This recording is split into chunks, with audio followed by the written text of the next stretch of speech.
સંખેડા તાલુકાના બાદરપુર ખાતે સુંદરકાંડ પાઠનો ભવ્ય કાર્યક્રમ યોજાયો. બાદરપુર ખાતે આવેલા રામજી મંદિરના પરિસર પાસે આ સુંદરકાંડ પાઠનો ભવ્ય કાર્યક્રમ યોજાયો હતો.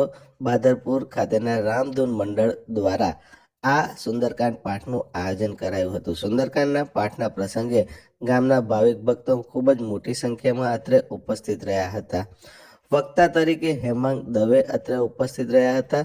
સુંદરકાંડના પાઠનો લાભ સૌ ભક્તોએ લીધો હતો. 101 શનિવાર હનુમાન ચાલીસાના પાઠ પૂર્ણ થયા હોવાના નિમિત્તે સુંદરકાંડ પાઠનું આયોજન કરાયું હતું. આ ભવ્ય કાર્યક્રમના પ્રસંગે બાદરપુર ગામના ભક્તો ખૂબ જ મોટી સંખ્યામાં અત્રે ઉપસ્થિત રહ્યા હતા અને સુંદરકાંડના પાઠ કરી કૃતાર્થ થયા હતા.